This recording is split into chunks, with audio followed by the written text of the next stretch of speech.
आबिद था वो अपने ज़माना का सबसे बड़ा इबादत गुजार था।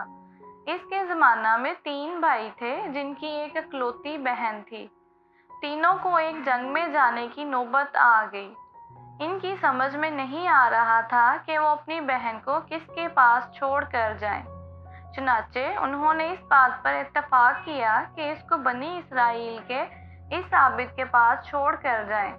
चुनाचे वो तीनों इस इबादत गुजार के पास गए और इससे कहा कि वो जंग की वजह से अपनी बहन को इसके पास छोड़कर जाना चाहते हैं।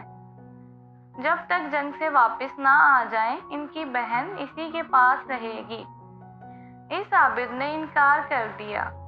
इनसे और इसकी बहन से पनाह मांगी। इनके मुसलसल इसरार पर वो आबिद इसकी बहन को रखने पर तैयार हो गया और कहा कि इस लड़की को मेरे कलीसा के सामने वाले मकान में लाकर छोड़ दो। उन्होंने अपनी बहन को छोड़ा और जंग के लिए रवाना हो गए। वो इबादत गुजार खाना दरवाजे के बाहर रखकर चला जाता। एक ज़माना गुजर गया। शैतान ने इस आबिद को तरगीब दी और इसके दिल में ये बात डाली कि खाना बाहर रखने की बजाय घर के अंदर रखना चाहिए। अब वो खाना घर के अंदर रखना शुरू हो गया। आहिस्ता आहिस्ता इसकी बातचीत शुरू हो गई। इस इबादत गुजार को वो लड़की इतनी हसीन लगना शुरू हो गई कि वो घंटों इसके पास गुजार देता। एक दिन इबादत गुजार बहक गया। खाना देने के बाद वो लड़की के पास बैठ गया। इसकी रान पर हाथ फेरने लगा। इसने इस लड़की का बोसा लिया, यहाँ तक कि इसने हम बिस्तरी करना शुरू कर दी। चुनाचे वो औरत हामला हो गई और एक बच्चे को जन्म दिया। अब इस इबादत गुजार ने सोचा, जब इसके भाइयों को पता चलेगा तो मेरी क्या इज्जत रह जाएगी।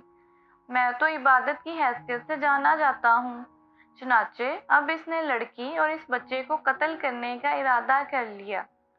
जब लड़की ने खाना लेने के लिए दरवाज़ा खोला, इसने लड़की और बच्चे को कत्ल कर दिया और दरवाजे के पीछे घड़ा खोदकर इनको दफना दिया। घर आकर फिर इससे अपनी इबादत में मशगूल हो गया। कुछ अरसा बाद इस लड़की के भाई जंग से वापस लौटे। वो इबादत गुजार के पास आए और अपनी बहन के बारे में पूछा। इस इबादत गुजार ने कहा, तुम्हारी बहन बहुत नेक औरत थी, लेकिन अब वो इस दुनिया में नहीं रही। आखिर इस दुनिया से सबको एक दिन जाना ही है। तीनों भाइयों ने इसकी बात पर यकीन कर लिया और चले गए। रात को इन तीनों भाइयों के ख्वाब में शैतान मुसाफिर बनकर आया और इस आबिद की सारी हकीकत बता दी। इन भाइयों ने इस ख्वाब को नज़रअंदाज किया। अगली रात इनको फिर वही ख्वाब आया। चुनाचे इन तीनों भाइयों ने सुबह होते ही अपने ख्वाब एक दूसरे को सुनाए। उन्होंने इस आबिद के पास जाने का फैसला किया।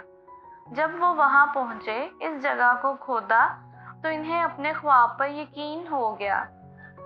उन्होंने दोबारा इस आबिद से अपनी बहन के मुतल्लिक पूछा। आबिद ने फिर वही जवाब दिया। लड़की के भाइयों ने बादशाह के दरबार में इस्तगासा दायर किया। इस इबादत गुजार को फांसी के लिए पेश किया गया। जब इसको तख्तादार पर लटकाया गया तो शैतान आया और कहा, मैं वही हूँ जिसने तुम्हें इस औरत के फितना में मुब्तला किया। अगर तुम मेरी इताअत करो और अल्लाह के साथ कुफर करो तो मैं तुम्हें बचा सकता हूँ। चुनाचे वो आबिद काफिर हो गया। औरत के फितना में मुब्तला होकर अल्लाह की रहमत से दूर हो गया। चुनाचे इसको सूली पर लटका दिया गया। Thanks for watching.